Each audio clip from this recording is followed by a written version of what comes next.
안녕하세요. 신영걸 교수입니다. 시발장 리스의 10번째 시간입니다. 많이 했네요.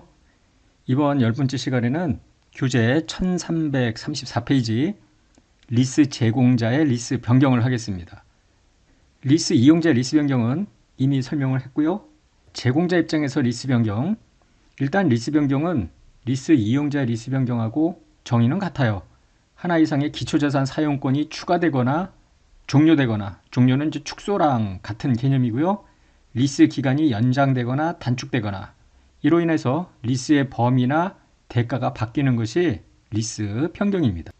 이 경우에 지난번에 배웠던 리스 이용자 입장에서는 리스 부채가 바뀌었죠. 축소될 경우에는 사용권 자산도 바뀔 수 있었고요. 그런데 리스 제공자는 애초에 금융리스 아니면 운용리스로 처음부터 분류를 했을 거 아닙니까? 리스 변경으로 금융리스로 분류했던 리스가 운용리스로 바뀌던지 혹은 운용리스로 분류했던 것이 금융리스로 바뀌던지 뭐 이런 것까지 고려를 해야 되겠습니다. 그래서 각각 금융리스로 처음부터 분류했던 리스의 변경, 운용리스로 처음부터 분류했던 리스의 변경으로 나누어서 회계 처리를 보겠습니다. 그림 7을 볼까요? 리스 제공자가 금융리스를 쭉 회계 처리하여 오다가 어느 순간에 리스 변경이 일어나는 경우입니다. 기초자산의 사용권이 추가되고 그로 인해 범위가 확대가 됐는데 그 대가도 적절하게 증액이 됐대요. 그렇다면 yes, 별도의 리스로 회계 처리하라.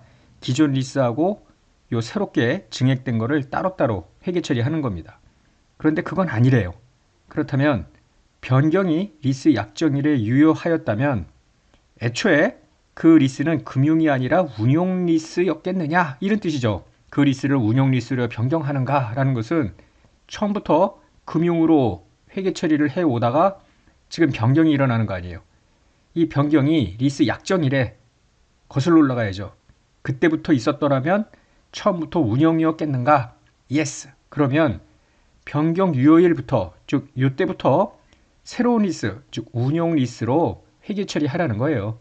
뒤에서 보겠지만 리스 채권 있던 거 다 죽여버리고 새롭게 차변으로 운용 리스 자산을 인식하는 겁니다. 근데 이것도 아니래요. 즉 지금까지 설명됐던 여기에 해당이 되지 않는 그런 리스 변경이라면은 기준서 1109호 많이 봤던 건데요. 중급회계 상권에서 금융자산, 금융부채를 배울 때 1109호에 따라서 회계 처리를 했었죠. 금융상품의 요구사항을 적용해라. 즉 이제까지 금융리스로 쭉 해왔잖아요. 단순히 리스료, 현금 흐름만 변경된 것으로 즉 리스 채권이 커지거나 작아지거나 이런 회계 처리만 여기서 하는 것입니다. 자, 하나씩 보십시다. 별도 리스로 회계 처리하는 금융리스의 변경입니다. 다음 조건을 모두 충족하면 별도 리스라는데요. 하나 이상의 기초자산 사용권이 추가가 됐대. 범위가 넓어지고요. 넓어진 리스 범위를 반영해서 적절하게 리스 대가가 증액이 된다면 이는 별개의 리스로 보라는 거죠. 이때 그 별도 리스가 반드시 금융 리스냐? 그건 아니죠. 별도 리스의 조건을 보고 금융 리스인지 운용 리스인지 알아서 판단을 해야 되겠죠. 한편 별도 리스로 회계 처리를 하지 않는 금융 리스는 어떻게 하는가? 다음과 같이 회계 처리하라는데요. 앞에서 봤던 이 플로우 차트 그거를 좀 더 자세하게 설명하는 겁니다. 변경이 애초에 약정일부터 유효했더라면 처음부터 금융이 아니라 운용 리스로 분류하였을 경우 리스 제공자는 리스 변경 유효일부터 새로운 리스로 회계 처리한다. 그 뜻은 뭐냐면 운용 리스로 바꿔라. 이렇게 이야기를 하는 거예요. 처음에 금융 리스였잖아요. 쭉 오다가 리스 변경. 애초에 여기부터 리스 운용 리스였던 것처럼 할 수는 없으니까 여기서부터라도 운용 리스로 회계 처리하라는 뜻입니다. 이때 리스 채권 죽여버려야 되잖아요. 그리고 차변에 운용 리스 자산을 잡아야 되는데요. 이 기초 자산의 장부 금액을 리스 변경 유효일 직전에 리스 순투자로 측정한다. 뒤에 가서 회계 처리를 볼게요.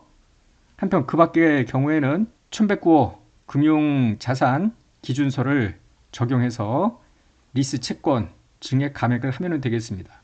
회계 처리를 한번 볼까요?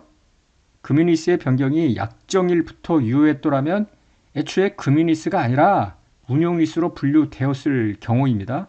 이때 리스 변경하는 조건 변경하는 날 새로운 리스 즉 운용리스로 회계 처리하라는 거예요. 따라서 장부에 있던 리스 채권 죽이고 운용리스 자산으로 대체하면 되겠죠. 즉 기초자산의 장부 금액을 요거를 변경 유효일 직전 리스 순투자로 측정, 즉 리스 채권 장부 금액으로 운용 리스 자산을 잡으라는 것입니다. 그런데 리스의 범위가 넓어졌대. 리스 대가가 적절하게 증액되지 않는 경우는 어떻게 하는가? 리스 범위가 넓어졌다는 이야기는 넓어진 부분만큼 리스 제공자가 기초자산을 더 취득을 해서 이용자한테 넘겨줬거나 아니면 본인이 보유 중인 자산을 운용 리스 목적에 사용했다라는 것을 의미를 합니다. 이럴 경우에는 성금 리스 자산 또는 보유 중인 어떤 자산을 운용 리스 자산으로 대체를 해야죠. 따라서 리스 채권 죽이는 것뿐만이 아니라 차변에 있던 성금 리스 자산 등 요거까지 포함해서 운용 리스 자산으로 대체를 하면 되겠습니다. 그 이외의 경우는 모두 1109호를 적용하려는데요. 금융리스의 변경이 있더라도 당초 금융리스의 분류를 그대로 유지하는 케이스가 여기에 들어갑니다. 어쨌거나 변경이 들어갔기 때문에 분명히 리스료가 달라졌을 것이고요. 계약상 현금으로 변경, 즉 1109호 8장에서 보았던 내용을 적용을 합니다. 따라서 변경된 리스료를 예를 들어 리스료가 줄었다고 가정해 보자고요. 지금까지 매년 100씩 회수해 오다가 요때부터 90으로 바뀌는 케이스 이렇다면은 이 변경된 리스료를 최초 유효자로 할인한 현재 가치로 리스 채권을 인식하고요. 변동된 것만큼 당기순이익으로 인식을 합니다. 따라서 예를 들어 리스 변경으로 리스 채권의 장부 금액이 감액이 돼야 돼. 그리고 리스 채권 죽이면서 변경에 따른 손익을 인식하면 되겠죠. 예제 22번을 보면은 다 여러분들이 지금까지 이야기했던 거 이해가 될 거예요. 들어보세요. 갑회사가 리스 제공자인데 이용자에게 다음과 같은 조건으로 기계장치를 리스했대. 금융 리스래요. 처음부터. 리스 기간은 1년도 초부터 5년간이고요. 리스료는 매년 말 10만 원씩 5번 지급입니다. 내재 해제율은 5%. 1년이 지났습니다. 2년도 초에 다음과 같이 기계장치를 추가했대. 리스 변경이 이루어진 거죠. 추가 기초자산의 리스 기간은 2년도 초부터 4년간. 그러니까 여기다가 엮어 놓은 거예요. 기존 리스에다가. 추가 기초자산 리스료는 매년 말 4만 원씩 주기로 했습니다. 4회 지급. 그리고 이 2년 초 현재 내재이자율 6%라고 보자고요. 물음을 보면 1번 1년 초와 1년도 말 갑의해야 될 회계 처리를 하자. 기계장치의 공정가치는 취득원가와 동일하고요. 리스 순투자와 다 같은 금액이다. 1번 리스 순투자는 여기에서 연간 리스료밖에 없죠. 미래에 수취할 리스료, 다른 매수 선택권이니 이런 거 없으니까 10만 원에 5번 5%짜리 연금효과 계수를 곱하면 43만 2,948입니다. 요 금액만큼이 기초자산 취득원가랑 같다고 했으니까 차변에 일단 자산 취득하면서 성금리스 자산 이렇게 잡아놨을 텐데요. 그거 죽이고 리스 채권으로 대체를 하면 되겠죠. 1년도 초에. 그리고 나서 1년도 말에 1회 리스료를 받을 거 아니에요. 이때 일부는 이자 수익, 일부는 리스 채권 회수인데 432948의 5%만큼이 이자 수익, 나머지가 리스 채권입니다. 2년도 초에 리스 변경이 있었죠? 2번 보자고요. 기계장치가 추가됐습니다. 리스의 범위가 넓어졌죠? 연간 4만 원의 추가 리스료를 수취하기로 되어 있습니다. 그런데 이 4만 원의 추가 리스료가 적절하게 조정된 금액이다 라고 가정을 해보자고요. 2년 초, 2년 말 회계 처리를 하자라는 것이죠. 추가 기계장치의 공정가치는 취득원가와 같고 역시 리스 순투자와 같다고 보자고요. 이 경우에 적절하게 증액이 된 리스료를 반영을 한다면 별개의 리스로 회계 처리하자라는 것이죠. 그래서 별도 리스 4만 원씩 미래의 4번인데 새로운 내재이자율 6% 138604입니다. 그래서 따로 회계 처리하는 거예요. 추가된 거. 차변에 이미 기초자산 추가된 것만큼 가지고 있었던 거 성급 리스 자산 대체하면서 리스 채권 이렇게 분개를 하면 되고요. 2년도 12월 말에 가서 모두 14만 원의 리스료를 수취할 거 아닙니까? 이때 14만 원은 하나의 리스가 아니라 두 가지 리스예요. 여기도 보는 것처럼 기존 금융리스의 2년도 이자 수익은 기존 금융리스의 2년도 초 장부 금액은 얼마냐면은 처음에 432948에서 리스 채권 78353을 뺀 금액이 1년도 말 또는 2년도 초 금액이죠. 그게 바로 354595예요. 거기다가 5% 곱한 17,730. 한편 별도 금융리스 요 138604에 6% 8316 요 두 개 더한 금액이 이자 수익이고요. 나머지가 리스 채권에서 빼는 겁니다. 뭐 각각 두 가지로 해도 되겠지만은 여기서는 그냥 묶어서 회계 처리를 했습니다. 3번 물음 2번에서 연간 4만원의 추가 리스료가 적절히 조정하는 금액만큼 증액된 게 아니라고 가정을 해보자고요. 그리고 이 리스 변경이 약정일에 유효했더라면 애초에 운용 리스였을 것이다 라고 가정하고 X2년 초 리스 변경 시에 회계 처리를 하자는 거죠. 그러면 3번 이거는 별도 리스가 아니잖아요. 그리고 리스 변경 유효일부터 새로운 리스, 즉 새로운 운용 리스로 회계 처리하자라는 것입니다. 이때 X2년 초 현재 리스 채권은 얼마였는가? 354595가 남아 있잖아요. 해답 2번 가보면 354595가 X2년 기초 리스 채권, 원래 있었던 리스 채권의 장부 금액이었을 거 아니에요. 요거 대변으로 죽이고요. 추가 리스가 있었을 거 아닙니까? 걔는 얼마였냐면은 성급 리스 자산 요 금액이었잖아. 138604. 요게 기존 리스 35459, 요게 추가되는 리스 138604. 이 두 놈을 운용 리스 자산으로 대체하는 것입니다.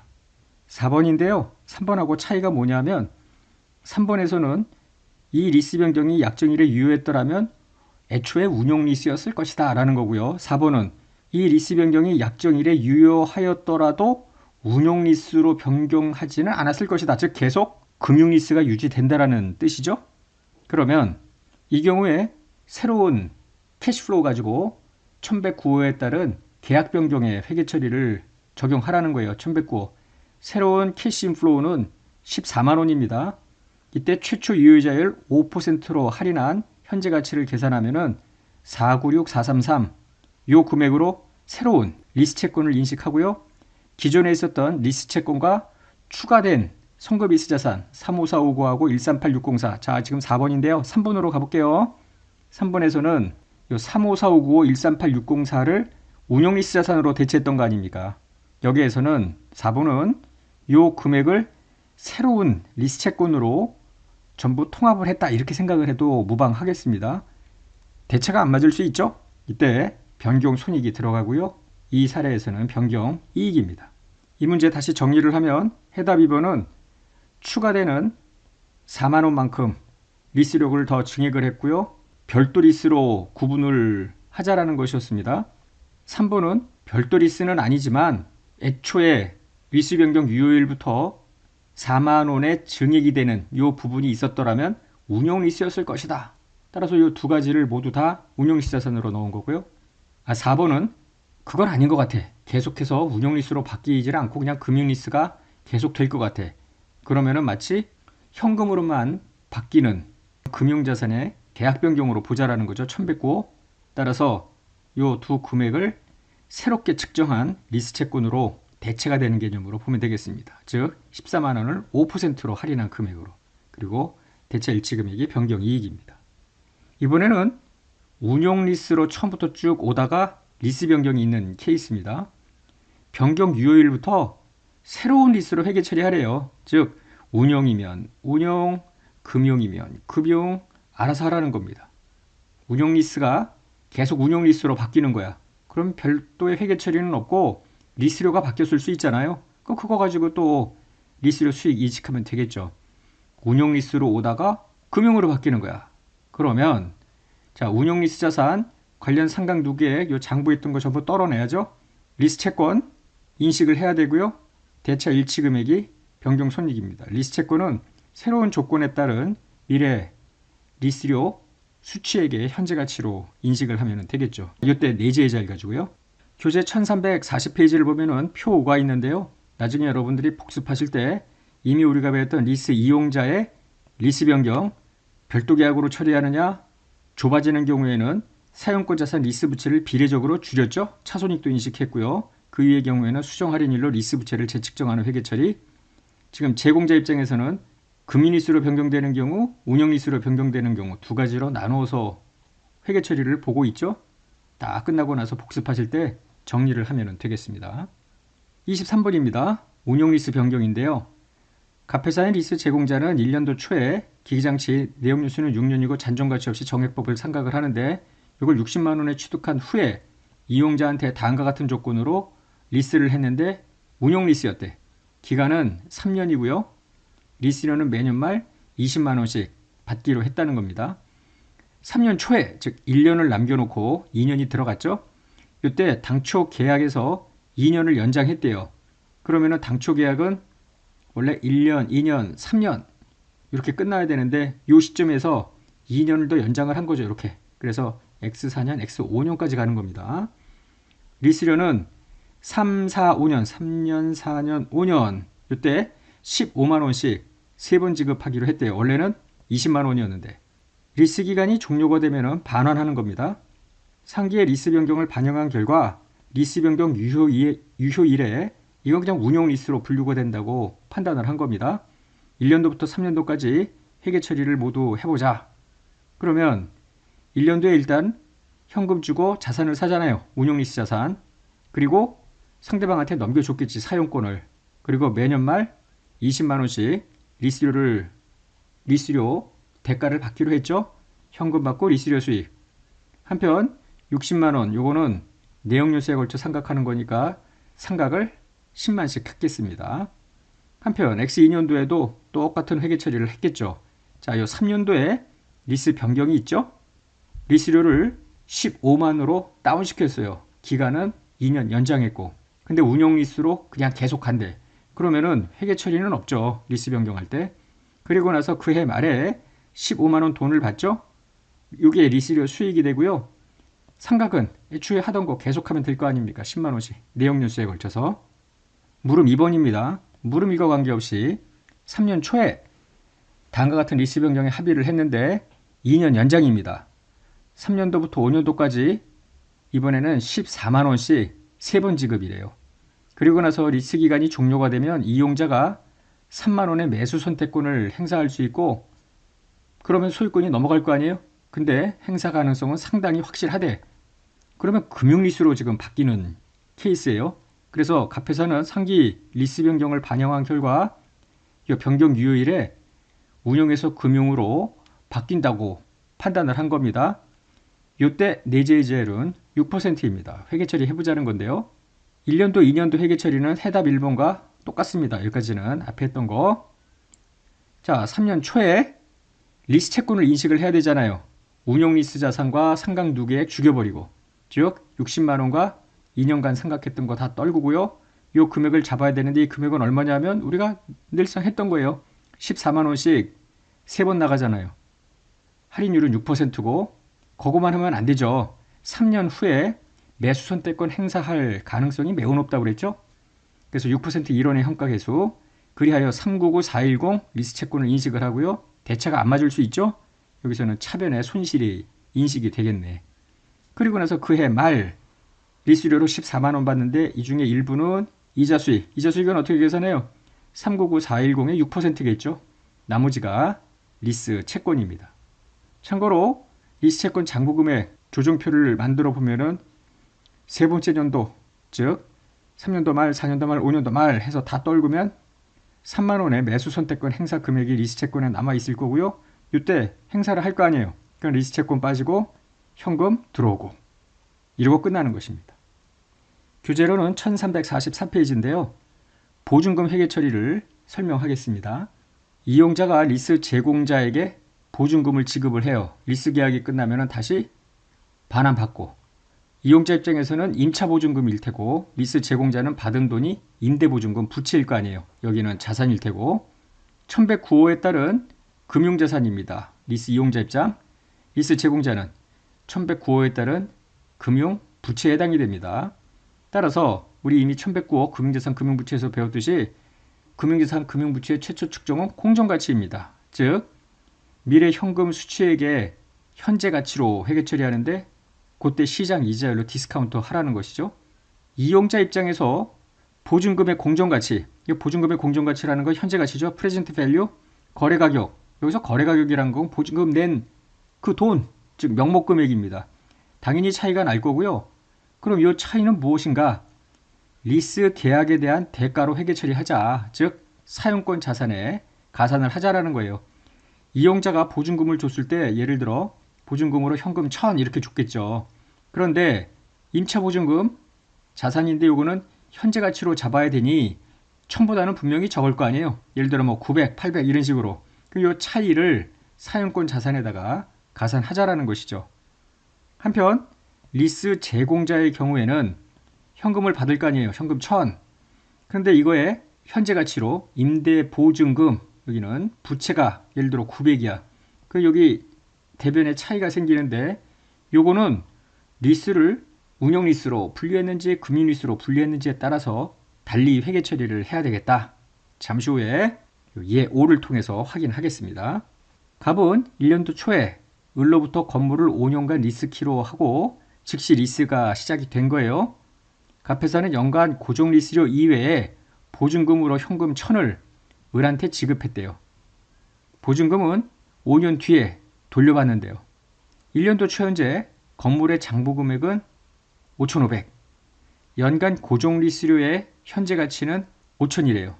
이때 고정 리스료는 얼마인지 여기에 나와 있지는 않죠. 지금 우리는 보증금 회계 처리를 보는 거니까 굳이 여기까지는 뭐 확대하지 않았고요. 이 보증금 5년 뒤에 1,000원인데 얘 지금 제로 시점에서의 현재 가치는 800으로 가정을 했습니다. 먼저 이용자는 어떻게 회계 처리하는가? 현금을 줬잖아요. 임차 보증금의 현재 가치는 800입니다. 앞서도 얘기한 것처럼 차이만큼은 리스의 대가로 보고 사용권 자산에다가 엎어버립니다. 한편 리스 제공자는 어떻게 하느냐? 먼저 이 리스가 금융리스로 분류가 된다고 가정을 해봐요. 그러면 장부금액으로 5,500, 건물은 장부금액이 5,500이라고 그랬죠? 건물 빠지면서 리스 채권 이렇게 들어가야 되는데 건물이 원래 신규 취득 자산이라면 같은 금액으로 건물 빠지면서 리스 채권 이랬지만 이게 중고 자산이라면 다를 수 있을 거 아니에요. 더 나아가서 리스 채권 향후 수취할 리스료의 현재 가치는 5,000이라고 했죠. 그런데 보증금, 공정가치하고 수취한 현금의 차이 200은 추가로 리스 채권의 일부로 집어넣는다는 것이죠. 왜냐하면 이 200은 이용자로부터 선취한 리스료의 성격이기 때문에 리스 채권에다가 일단 반영을 합니다. 그리고 두 금액의 차이는 손익으로 인식을 하는 거예요. 동시에 보증금으로 1000을 받을 것 아닙니까? 이때 공정가치 800이 임대 보증금입니다. 현재 가치 200만큼이 여기에 있던 리스 채권이 빠지는 회계 처리를 하면 되겠습니다. 마지막으로 리스 제공자 입장에서 이제 운용 리스로 분류되는 경우에 보증금은 어떻게 할 거냐? 보증금으로 현금 받았죠? 800만큼 현재 가치로 임대 보증금을 인식하고요. 요 200의 두 금액의 차이는 선수 수익으로 회계 처리하고 리스 기간에 걸쳐 이걸 전부 정액으로 수익으로 인식을 하면 되겠습니다. 자, 오늘 강의는 여기까지 하고요. 이제 다음 시간에 또 판매 후 리스 거래, 전대 리스가 남아 있습니다. 자, 여기서 끝내겠습니다.